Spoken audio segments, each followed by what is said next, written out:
Good morning, everyone. We're going to get started as people start coming in. Thank you so much for attending our Bitcoin Answers series. This is our first time back in a couple months. So for those that are regular attendees, welcome back. And for those that are first time attendees, we're excited that you're here. Our Bitcoin Answers series is meant to be educational on the Bitcoin and digital asset class, and we do hope it's helpful. Today we have Tim Nihill from Twin Shores Capital. Thank you so much for being here, Tim. We're excited to have you. And of course, our wonderful Chief Investment Officer, Stephen McClurg. Hi, Stephen. How are you? Hi, Lori. Good morning. Good morning. I'm going to give a little bit of background for those that are new to Valkyrie on our firm and what we do in the digital asset class. And then I'm going to switch over to Tim, who's going to give his background and how he came to integrate digital assets into his own business. And then he's going to lead a fireside with Stephen. If you do have questions, please put them in the chat. We will try to hit some at the end. I know there were some of you that did submit them when you registered as well, and we did receive those. So thank you so much. Valkyrie is a digital asset manager. We launched our first product in January of 2021 with the Bitcoin Trust. That is the lowest price Bitcoin trust on the market today. And we have launched several single asset trusts since then. Our other single asset trust, you are getting an additional staking yield because we do staking on those assets. So you own the underlying asset and get the appreciation of that. And then you get that additional staking yield, which with some of our trusts like Zilliqa is targeting at around 8%. So that's really interesting. We also just launched, and it'll be coming out on the wire tomorrow, but we launched a multi-coin trust offering that is kind of our favorites in terms of what we call contemporary blockchain networks. So post Ethereum, post Bitcoin, the tokens and networks that we feel are best positioned to gain market share, holding 8 to 10 of these different coins. And this is rebalanced monthly. And we are also doing staking in that portfolio as well, targeting right now 4 to 6% yield. We also launched in January of this year a DeFi hedge fund, and happy to connect with folks that might have interest in that. That is managed completely on chain, and has been able to weather the storm of the very tumultuous markets the past quarter in its launch. So if there's interest in that, please let us know. And of course, we do have a suite of digital asset focused ETFs. And I'm sure many on the call are utilizing ETFs in different capacities. We can happy to give you more information if you'd like to learn about them. We try to give people exposure in both indirect and direct ways to this new and emerging asset class, and that can certainly be done in a more indirect capacity through our ETFs. So that's kind of the rundown on Valkyrie. As always, please reach out if you have questions or if we can give you any more information. And I will switch gears and introduce Tim, if you can give your background and just kind of how you think about digital assets and any words of wisdom for advisors or managers that are thinking about this space. Yeah, fantastic. Thanks, Lori. Sure. So Timothy Nihill with Twin Shores Wealth Management and Twin Shores Capital. We started and went off on our own in 2015 under the umbrella of Twin Shores Wealth Management. So traditional wealth management firm, financial planning, asset management. I would say we have a very custom feel for our clients. We don't kind of apply one box fits all, and we are really focused on bringing a lot of the institutional management, which I learned at my time at BlackRock and other large organizations, down to the retail investor space. The reason that this is important is I've been around finance in the industry for almost 25 years now. And one of the things I always looked at is okay, for organizations and companies, especially that are service-based and client-based, in order to stay viable for a long amount of time and a long period of time, like how do you do it? And one of the things that have always stood out to me is firms that have longevity are very, very forward thinking, and they're never settling for what they're doing today is going to be the same as that what should be done tomorrow. So a little bit of a history about how we started to look at the digital asset space and the cryptocurrency space, if you will, or digital currencies is, I've been following Bitcoin since its inception in like 2008, 2009. And it was cool. I looked at it and I said, okay, I get it. I didn't know where ultimately it would be, but I kind of followed it throughout, probably for about 8 to 10 years. And then one of my clients, whose son is an absolute crypto nut, came to me and he said, hey, let me show you what I know, and maybe there's something that you can look at and we can do together and figure it out from there. So at that time I had a friend of mine, which is kind of a funny story because he took a very large financial firms, one of their large cap funds, from a very small number to a very large number, and he's very much an intrinsic value guy. And I said, okay, I got him, who absolutely hates the concept of Bitcoin. And then I have, my friend who is a huge advocate. And I said, let's put them at the same table and see what happens. And for 3 hours, there was a back and forth. And for every no that my one friend had, there was a response. So it was like watching a tennis match go back and forth and back and forth. And I just said, there's something here. So after that, I just went and did my homework. And after looking at Bitcoin, after seeing blockchain, it just hit me like a bolt of lightning. And I went, oh my God, this technology has the opportunity to disrupt and change everything that's done across almost every industry possible. And companies like IBM and Amazon have already converted their infrastructures to, the blockchain technology. And then I went, man. So then all of a sudden, our clients started calling us, right? And they're like, hey, can I invest in digital assets? What are they? How are they? How do they work? Can you help me do it? And so between looking at the opportunity that was coming, seeing the blockchain, we launched another firm and a sister firm, Twin Shores Capital, and we're focused strictly on digital assets and helping people, safely and thoughtfully get into the digital asset space.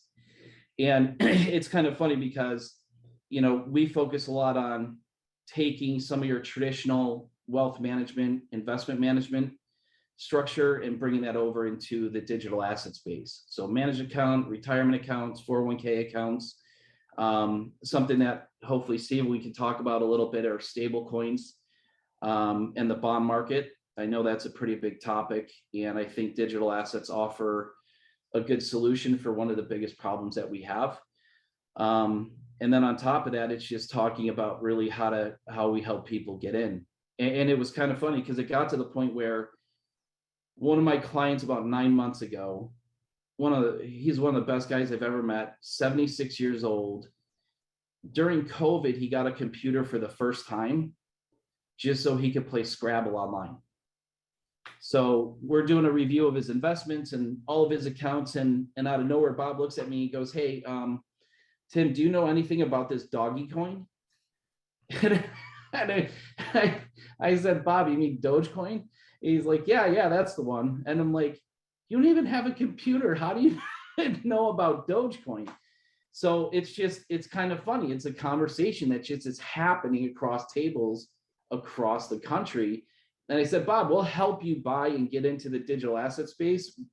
Kind of probably, Stephen, as you could talk with and we could talk about is we want our investors to have and our clients to have a great experience.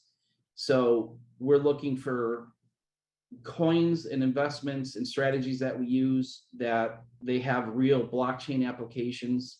They're not meme coins. They're going to be around for a long, long time, and that we think are solid, valuable, assets to get into. Yeah. So, we've been in the digital asset space now for 3 going on 4 years, maybe even 5.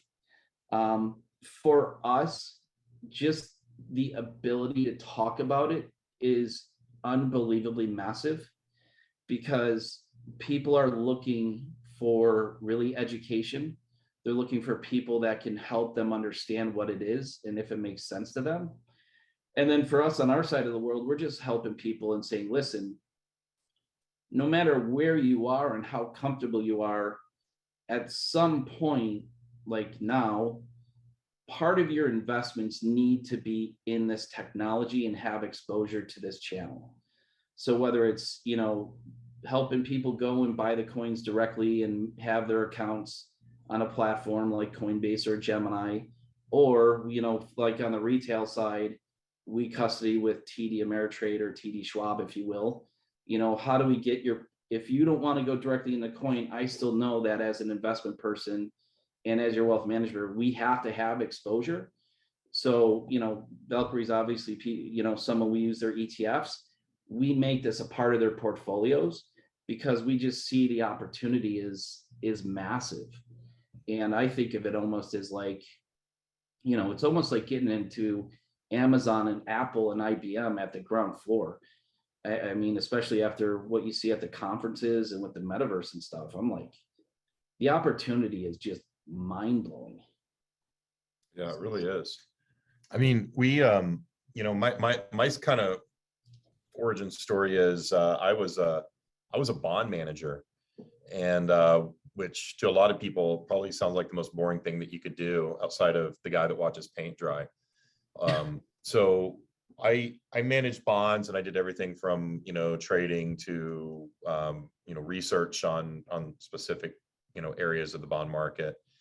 And back in 2010, when we started going into the sovereign debt crisis, at that time, 2009, 2010, when we were printing lots of money, and some of these sovereign nations were starting to have issues, and even more money was going to be printed.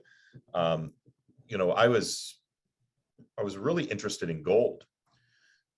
and then I heard about this thing called Bitcoin, and started spending a lot of time investigating it, and thinking maybe it's an alternative to gold. Well, the gold trade didn't work that well because we didn't have inflation as soon as myself and a lot of other people thought we were going to have it. It came a lot later, but the Bitcoin trade did work. So my first foray was just buying Bitcoin, selling Bitcoin, seeing these large pops, and then selling out of it.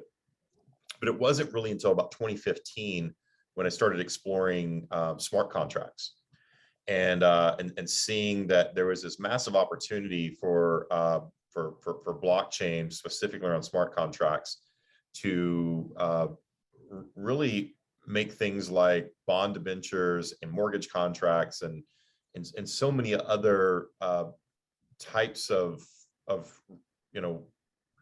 contracts a lot more efficient. And then it hit me. I was like, okay, I got to get into this business, right? So I left that world in 2016 to jump into blockchain, and then kind of came back around to the asset management side, And what a lot of people, don't see is, and I saw this in 2016. I was like, this is the top of the bond market. Yeah, bond yields might go down even lower, but what we're seeing right now is like it's starting to not make sense to invest in bonds at all anymore. The yield that you get, and even part of the principal appreciation, isn't going to offset inflation that's still going to come, right? I mean, it took 10 years for that for inflation to catch up with the money printing that happened in 2009, 2010, and so forth. And it took a whole new round of money printing and government spending in order to drive inflation, because essentially it finally caused wage growth to rise. And we never got that lift over that period of 10 years until we did, about two years ago. So now we've got massive inflation, we've got low bond yields, and we have price depreciation of bonds, kind of a perfect storm. And, look, the smart advisors I know have dumped bonds completely. So tell me what you guys are doing in your bond portfolio, first of all, and how you guys are fighting inflation. Yeah, we haven't bought a bond in 2.5 years. I guess that makes us smart. It was the same thing. All of a sudden, I started looking at bonds, and I just started seeing, like, I spent 5 years at BlackRock, right? And when the 2008, 2009 hit, I had just gone over there, and I just started to watch everything from the inside. And I'm like, well, the market's going up, but there's no real growth here, right? And then you're watching all the money printing and the bailouts, and I'm like, from a fundamental perspective, it never made sense to me. And then it was like, at some point, the rubber's going to hit the road, right? And something's going to change this. And so I had, for like 4 or 5 years, a friend of mine had been going back and forth. We're like, something's going to pop this bubble. And COVID showed up. And, and that was the game changer. But I just started to look at it. I'm like, I started reading reports like, okay, so the price of a watermelon in Japan is $50. Right. And we're having a little joke in my family because my one cousin is doing, what do you call them? Like garden beds where you do the big boxes and plant your own. Huh. Yeah. Everybody's doing it, by the way. Not just your cousin. And so my brother's hilarious. He starts making fun of my cousin David about this. And my cousin David goes, well, I'm just preparing for when lettuce is $15 a head. And I just was like, yeah, touche. That's very possible. So you just looked at it, and right for us, Stephen, in the financial planning world where you run a financial plan. And I said, okay, but our bonds aren't keeping up with inflation. And now you're now at a point where every single investment you have in your portfolio, I think, has to yield you at least close to 10%. Right. Just to keep up with the rising costs. And then the other thing I don't know if people are talking about this, but this was one of our observations was, if you run your Monte Carlo in your illustration and you're assuming your bonds are making 3 to 5% year over year as part of your retirement plan, well, on Bloomberg, it's actually the world ag is yielding negative 8.8. So that's almost a 14% difference in return on 40% of a person's portfolio over a 20, 30, 40-year period of time. Well, here's the thing. You actually can get 3.5, 3 to 5% in bonds. You just have to buy triple C's, single B's, right, and diversify into emerging markets. Right. And it's a great strategy and a great exposure for people who are 65, 70, 75 years old. Exactly. I mean, you get that yield, but you're still not even beating inflation by buying the riskiest bonds out there. And on top of that, if interest rates were to go up, who knows? There's been a lot of talk about interest rates going up lately, and the Fed possibly raising rates again, right? I mean, what do we know? But it could happen, right? If that happens, the short end of the curve is certainly moving up, and all of these junk bond issuers that typically issue debt between 2 to 5 years now has to refinance at a much higher rate. Most of those companies that are triple C, single B won't be able to service their debt with their cash flows, right? Unless, of course, they raise prices, which, and assuming that people can still afford those prices they raise to, because gasoline and food and everything else costs more. So with the potential of consumer spending being, behaviors changing, right? Because goods are going up and disposable income is going to go down, you're going to have a high level of default rates in the high yield bond market. Right. Yeah. And I think that's a pretty big challenge for a lot of people. And it goes back to, so typically what would be your strategy, right? Like you would look at alternative investments, whether it's pooled interval funds, direct private placements, things like that you can use. But due to liquidity restrictions and just general guidelines from a fiduciary standard, you could only do so much. That's right. And that's right. And that's why we started looking at the digital asset space and said, hey, is there a potential to solve a problem with the bond market using digital assets? So I know we started to look at using stable coins. What are you guys doing? Are you using stable coins at all? Yeah, we're going pretty broad, right? So first of all, we break things up into different categories. Great. And typically at a time like this, when we have an expected recession, rates are going up, risk assets could eventually drop, you would move to cash. Well, you can't hold cash when CPI is at 8.5%. And then of course the producers index is up to 11.5%, the highest it's ever been since the record of the producers index. And that one is a more forward-looking statement, right? So CPI looks at, can I ask you a quick question around this one? Say what? Sorry to interrupt. Can I ask you a quick question around this one? Yeah. Maybe you could help me understand this one. So I saw a chart the other day that it basically charted out CPI at 8.8%, and it had like gas is up 48, used cars are up 35, groceries 15, travel services 18, and it went down the spectrum and it ended at 8.8 CPI for inflation. What's bringing it down 8.8 is my question.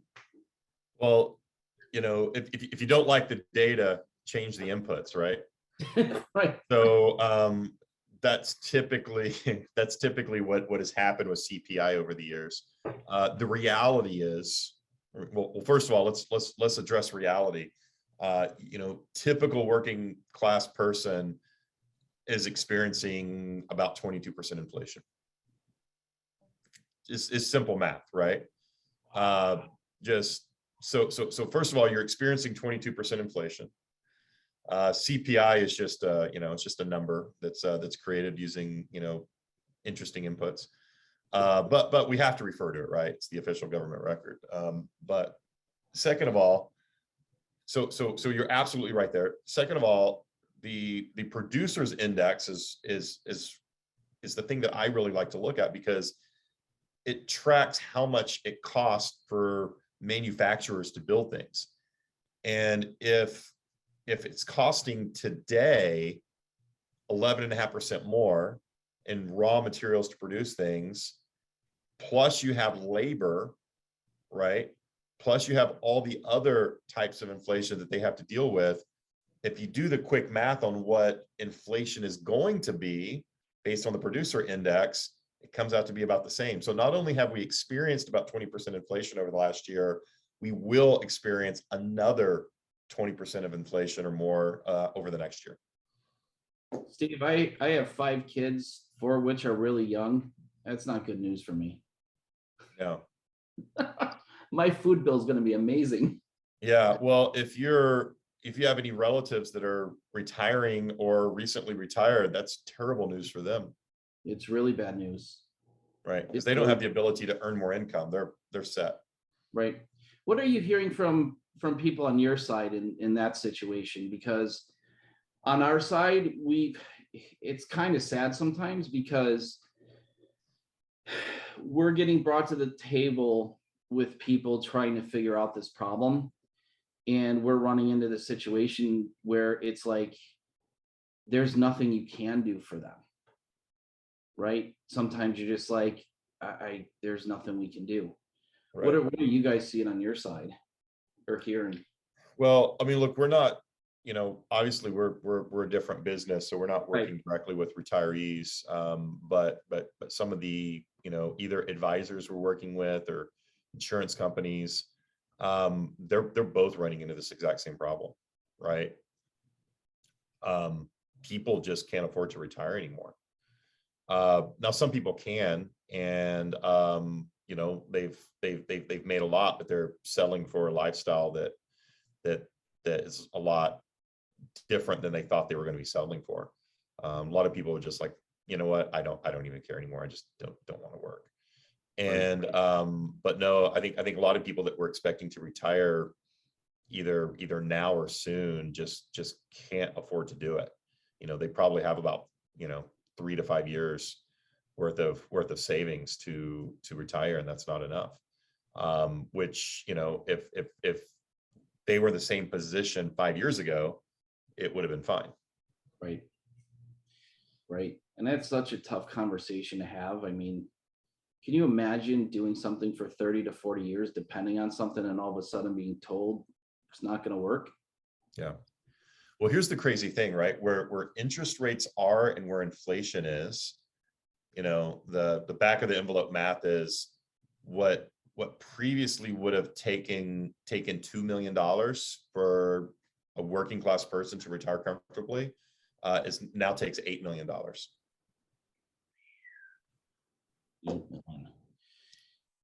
And so what do you do about it, right? You ask the question, you ask the question about, what are we managing? Is it cryptocurrencies or stable coins? First of all, there's no room for bonds whatsoever.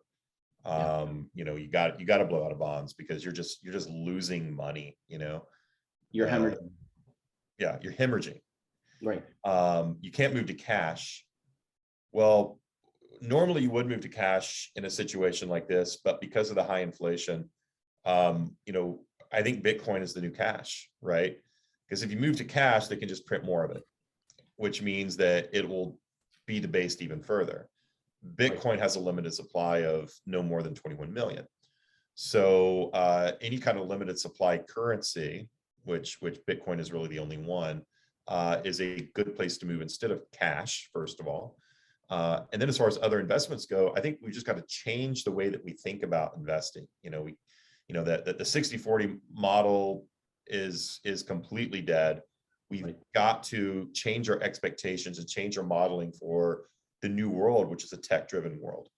And so other cryptocurrencies, a lot of them have an inherent yield. So we actually created bond-like products where we hold protocol tokens that we mine inside the fund itself to produce a yield. So we're producing yields anywhere between 4 and 12% right now. Yeah, which one is that? It's in a lot of our trust. Okay. These are some of our privates. Yeah. And then we did one that was like an actively managed trust that holds a lot of those tokens that we do proof of stake mining in, that delivers a yield. And again, that's a little riskier, right? We talked about stable coins too. One of the things that you can do with stable coins is you can stake them and earn money. And let me explain what that means really quick. In traditional markets, there's a repo market where you take assets, you essentially post those assets, somebody else borrows against them, and then you earn a yield based on what they're paying for that. Well, in traditional markets, there's a lot of middlemen that kind of have their hands in the cookie jar. And by the time you get your yield, Right. all the investment bankers and broker dealers have already taken their cut. In this world, there's a lot less of that, a lot less friction. So the yields are higher, and it's all recorded on the blockchain, which eliminates a lot of other people, and you actually get real price action that you can see and that's transparent.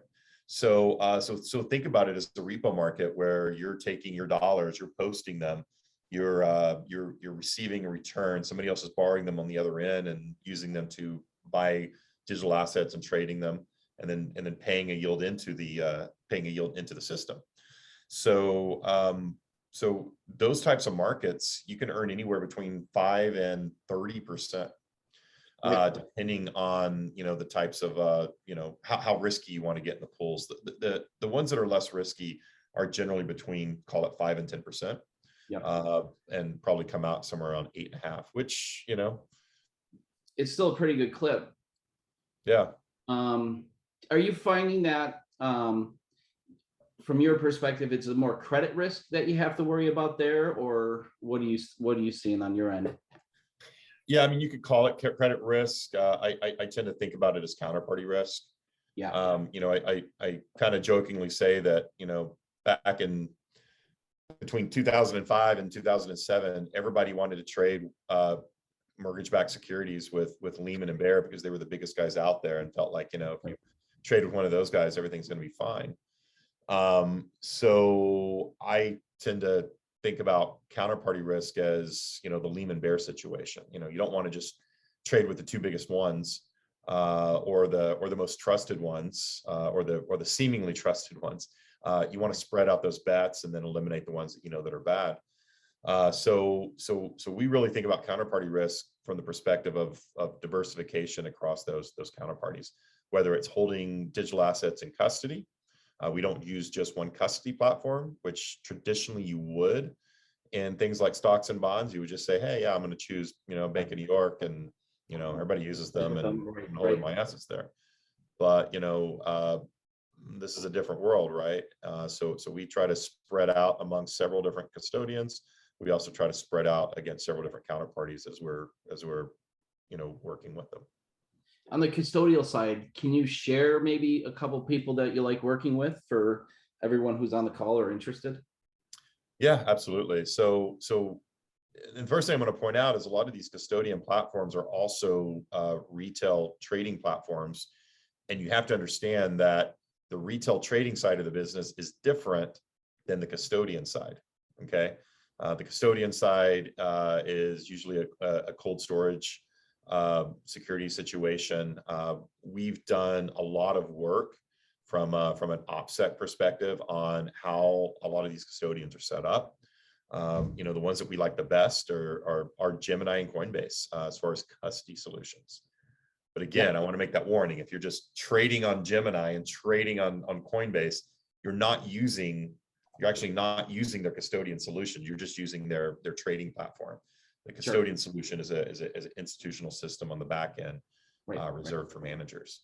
And on top of that, we have our own OPSEC team that is not only reviewing the places where we're holding it, but also keeping our team safe and making sure that we don't have security breaches ourselves. So, I mean, the second person we hired at Valkyrie was a security engineer, cyber,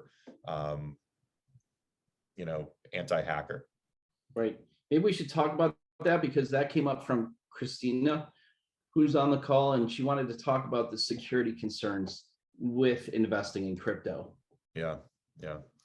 So the security concerns are pretty massive, and I'll tell you why. If you open a bank account and you're using it online, and let's say that you sent some money to the wrong account but to the right bank, you could probably call your bank and they'll fix the error. Okay. Right. If you send Bitcoin to the wrong Bitcoin wallet, it's gone forever. You will never see that Bitcoin again, right? You're not calling Satoshi saying, "Hey, buddy, I know you're the CEO of Bitcoin. Right. I need your help, retrieving my sats." That's not going to happen. So first of all, you have to be extremely careful. Second of all, not all custody is built equally, and you have to be able to ascertain which ones are good, which ones are bad, right? And diversification is key. You don't put all your cash underneath your mattress, right? You spread it out, in different areas. Put it in the walls, maybe some buckets in the backyard. Yeah, exactly. Yeah, fireproof safes, other things like that. Right. So you have to be really, really careful there. But second of all, I mean, look, even with like your bank, your bank security, we have a whole program. I have 2 laptops, 3 phones. Actually, I have 3 laptops. Take that back. I have several different email accounts that I use only for financial transactions. Right. Like if you have like a Gmail account that has your name on it and you're using it for your bank, for Coinbase, for Gemini, you're going to get hacked, right? Like it's going to happen. So you need to have something that's not attributed to your name, that you use only for financial transactions. I have an air gap computer that, that has never connected to the to Wi-Fi. I mean, everything we do is highly secure. And by the way, this is for even for my personal stuff. Oh, totally. Right. Yep. Yeah. I'm more of an off-grid person by default, and I'm the same way. And it's kind of funny, like my wife is always asking me questions about, do you see this email, this email, this email? I go, listen, I don't look at anything personal ever on my devices because they're all work related. So unless I get onto her laptop and our home laptop, honestly, sometimes I don't even have a clue what's going on. But yeah, I think it's funny you touched upon that wallet thing. So that's one of the first things we share with people as well, because we've seen it happen, right? Is we said, hey, listen, if you're going to send money to someone in the digital world, send them a small amount, right? It's almost like when you first open a bank account or you link a bank account to a brokerage account and they send like $7 and it verifies it back. We just say to people, listen, send $10 worth of whatever it is and just make sure it hits first before you send the rest. Because you want to make sure you have the right code and the right wallet. The second part too, which we definitely agree with too, is not only can you get hacked, but I think it's because it's probably such a new world, is phishing schemes. That's right. Right. So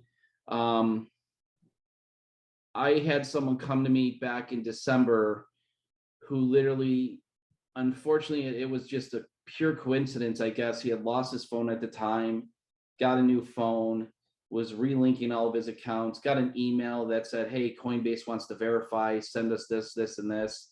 He sent the information and he went, oh, crap. He saw the email address and said it wasn't from Coinbase. Yeah.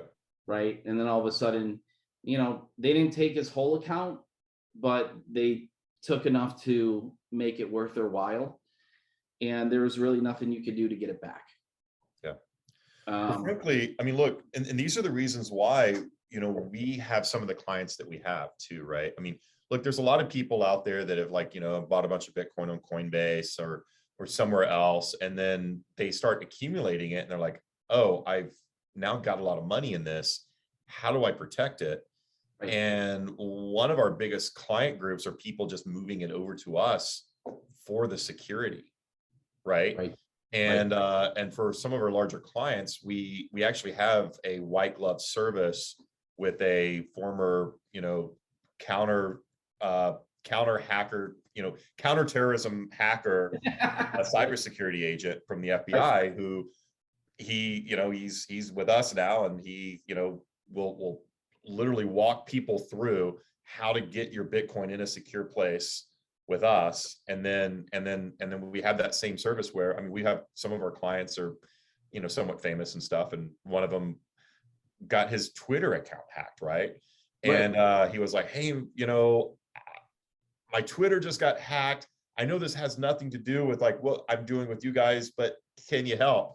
And of course, we jumped in and helped and got it back and, resolved the issue within 24 hours. Right. So it's just sort of like one of those things that we're doing is like, the cybersecurity side of it is so important. Right. And offering that service has been something that has been really helpful for us. Right. Yeah. And that's really what got us started too. It's like, we wanted to give our clients a way to get in safely, because we had done our homework on a lot of custodial platforms and have an institutional relationship with Gemini. But at the very least, people go to sleep at night knowing that there's another set of eyeballs that are always watching over this. And like with the phishing scheme, like that would have never happened in our world, right? Because, had that person been our client, he would have picked up the phone and said, hey, can you verify this? And we would have been like, you got to stay away from that.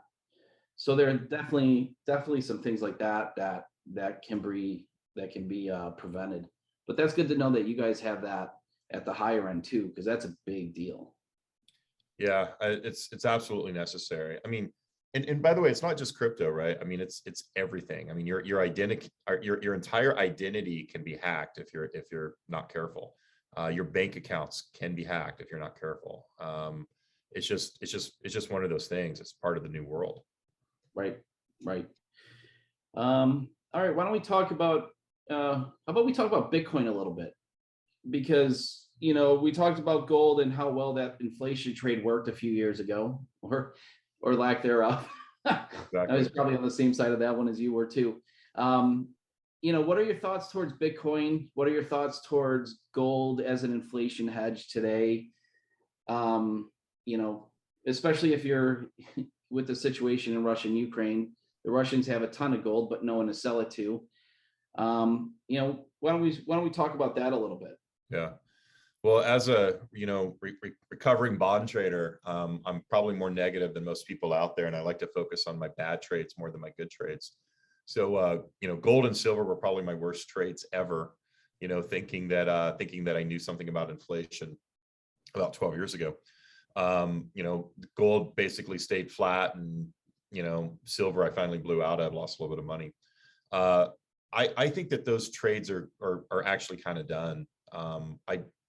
Most of the people around the world don't look at gold as a inflationary hedge anymore. What happened specifically in the gold trade is, well, first of all, we didn't see the inflation that we thought we were going to see. Gold's also not entirely correlated to inflation either. It's usually an indicator. But that being said, gold is usually held by a lot of countries on their balance sheet to prop up their currency. And in the new world, that just didn't happen, right? It became U.S. treasuries. So the U.S. printed a lot of money. Countries were forced to buy U.S. treasuries, dump their gold in order to buy them, so that they can stay in the export trade, right? It's the only way to really hold your currency out, to peg it against the dollar so that you can remain competitive in exports. So gold kind of sold off, and I think that that's going to be the world for a long time. Bitcoin, in my opinion, has completely replaced gold as that inflation hedge, as a lot of other things like art, and other hard assets. So I think you're going to see a lot of people diversifying into hard assets more than you have before, but Bitcoin, of course, being one of those hard assets. So Bitcoin isn't quite there yet. It's still in that it's still in this long life cycle where when Bitcoin first came out, it was the currency of developers. And it also had this like growth curve as people started adopting it as a currency, which means that's what caused the price to go up, because it has a limited supply. The price can only go up as the adoption curve goes up. But as the adoption curve gets greater and greater and greater, Bitcoin doesn't just go up exponentially, right? It does start to flatten out due to the law of large numbers. So eventually, when it has a big enough market cap to where it replaces the monetary supply, and it's already doing it in a few countries, and it's doing it among citizens of other countries, it eventually will start capping out. And then versus things like the dollar and other currencies, it will continue to go up in value as those continue to debase. But against things that you buy, consumer goods, products, hard assets, eventually I think we'll start seeing it top out. And but no, I think it's right now getting out of that risk asset, more correlated to the NASDAQ phase, moving into the correlated to commodities phase, which is bringing it into the anti-inflationary phase. Right. How long do you think that life cycle is going to take, or that next cycle? If I would have said you can predict the future, but yeah, I mean, the way that I'm seeing move into that, I think it's going to be within the next 5 years. Yeah. So, but it already has some features that are anti-inflationary. It's not 100% correlated to NASDAQ, of course. Right. Well, there was a little bit of a running joke the other day around the Bitcoin conference, because they were talking about, a centralized digital asset or digital coin, like a digital dollar. And I was like, well, think of it this way. There is a limit on the US dollar. We can only, cut down so many trees and print off so much paper. But I mean, in the digital world space, you could print as much digital currency as you want. And I think that's definitely one of the appeals that's been for Bitcoin. Steven, do you think that, especially if you're a business owner in some way, shape, or form, whether it's small, mid, large, Treasury Management has to be looking at this and thinking, man, we got to start putting at least 1 to 2% away to protect our cash, correct? Well, I'm going to say this, 90% of our AUM is Treasury Management. There you go. And I mean, it's across the board, but absolutely. I mean, we have some companies that are super aggressive too, right? You know, where at first it was just a lot of people buying Bitcoin and holding more and more of their reserve cash in Bitcoin because they don't want to hold it in dollars. They're smarter than that. They're business owners. They work hard for the income and they don't want it to inflate away, right? And especially, I mean, interesting enough, you know, a couple of our clients and two separately unrelated clients both own car dealerships. And what's interesting about owners of car dealerships is they see it firsthand. They see the cost of cars doing this, and they're like, huh, cost of cars are going up. And yeah, I'm making money off of it, but that means that cash is trash, right? I need to get out of cash. And what started as holding Bitcoin as part of their treasury, and this is now back across the board for a lot of companies.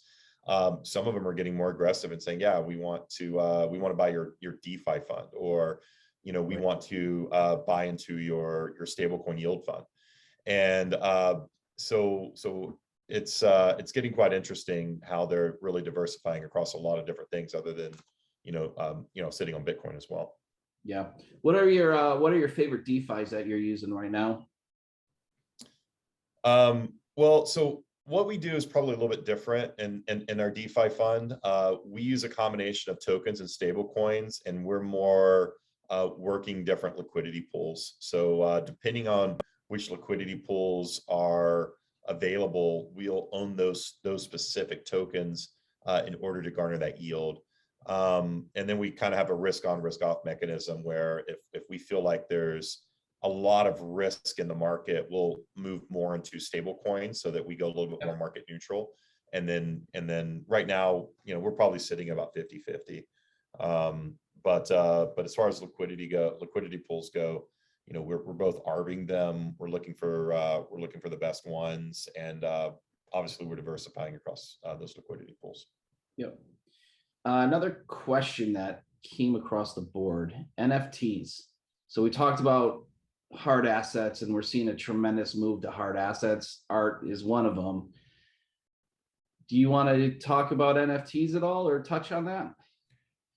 Yeah, you know, I've got strong opinions both ways on NFTs, depending on what they are. I think some of them are just absolutely stupid and insane.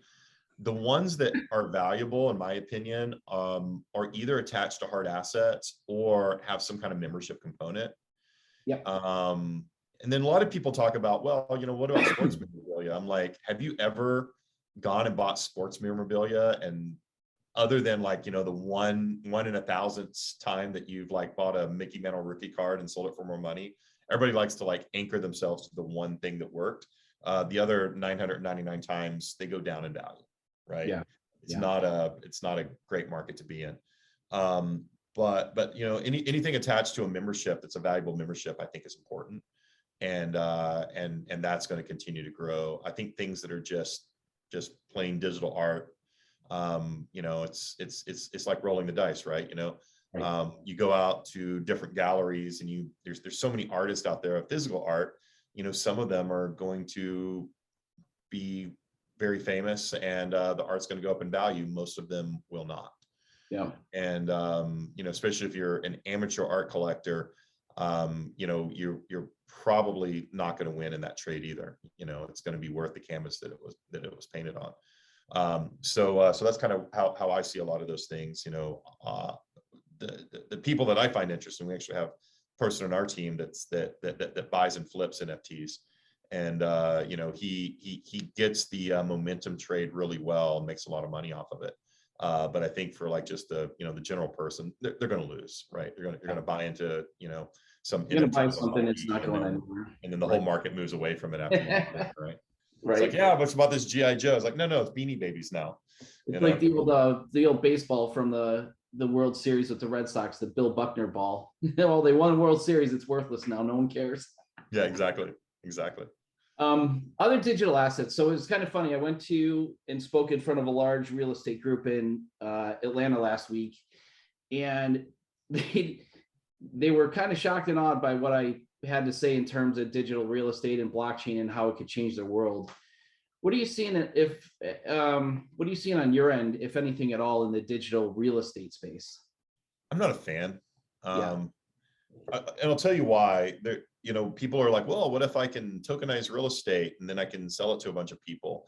I mean, really all it is people that are kind of small time developers wanting to figure out a new way to raise money.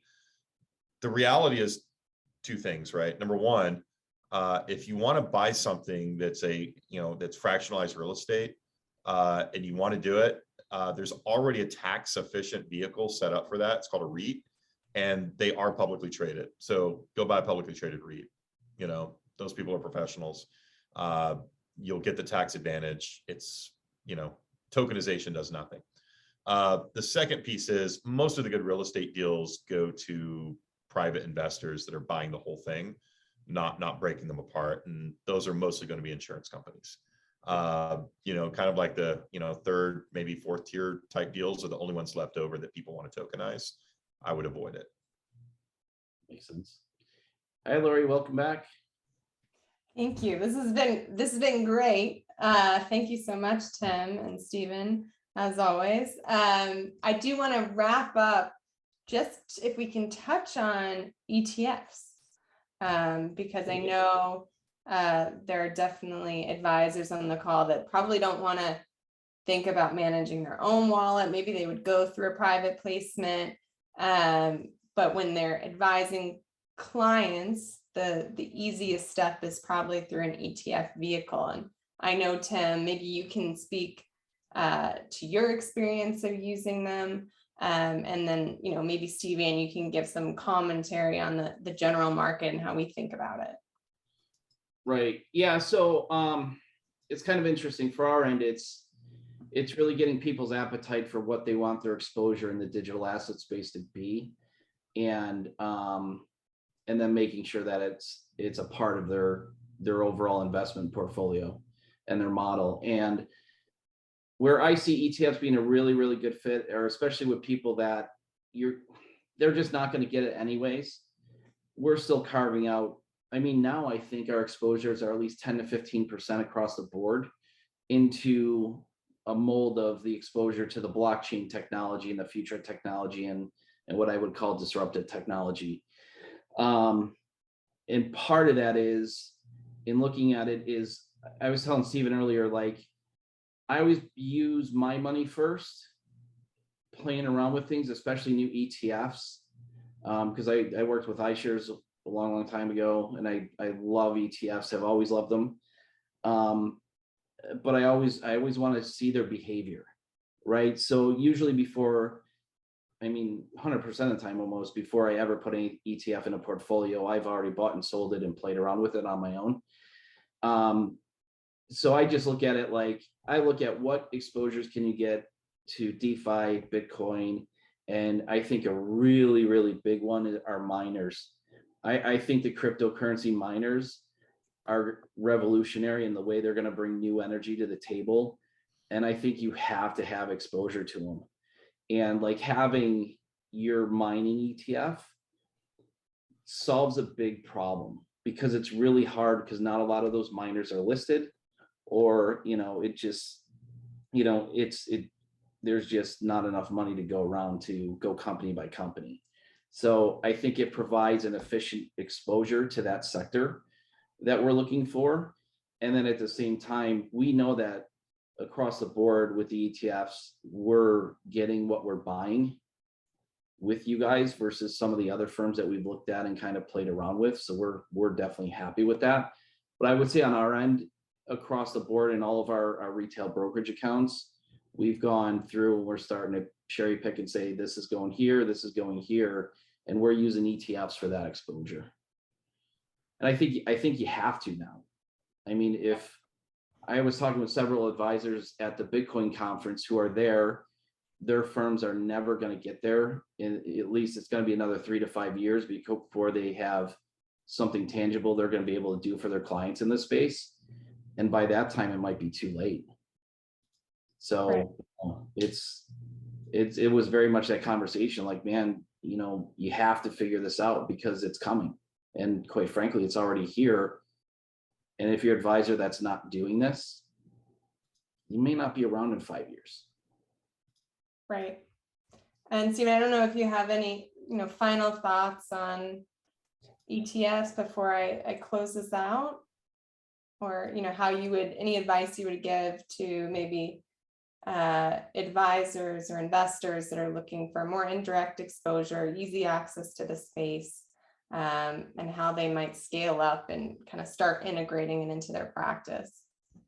Yeah, I'm kind of with you. I mean, pending a Bitcoin spot ETF, there aren't many choices, but I think some of the choices are still good, right? For instance, Bitcoin miners, right? You get all the upside of Bitcoin plus the upside of a business, and it really is one of the most efficient ways of acquiring Bitcoin is by mining it. So I'm very bullish on the mining sector in general right now, particularly since a lot of it has moved to the Western Hemisphere, and I hope it continues to grow out here too. One of the things that I think is interesting about mining, particularly in the U.S. and Canada, is it is a industry that is incentivized to become more and more efficient, more so than your typical data center. So data center for cloud services, you pay a fee. There aren't many people to pay for that fee. They don't have to be extremely efficient. They just want to scale very fast to get as many users as possible. Whereas Bitcoin mining, it's, all the miners know who's winning and who's not. And the way to win is to continually be efficient. And and then also on the energy efficiency side of things, if you're not constantly becoming more efficient there, then you're going to lose money. Right. So it's the incentives are properly aligned as opposed to other data center plays. Right. And that's why, we did integrate that renewable energy lens into that ETF. And that's been a really interesting journey. It also fits into that ESG bucket, climate positive portfolio. So it's interesting, and maybe not what people think when they think of miners in Bitcoin. But happy to chat about it if there's questions. Thank you guys so much for your time. Thank you, Tim. Thank you, Stephen. Thank you. This was great. This went very quickly. There was a lot to talk about. If you did submit your information for CFP credit, we will submit that to CFP this week. We will be back next month with another guest for Bitcoin Answers. And, please do stay tuned. We do other programming as well, different series that try to provide access and education to this space. Have a great week. Thank you for attending. And we will look forward to seeing you another time. Take care. Awesome. Thanks, everyone. Thank you.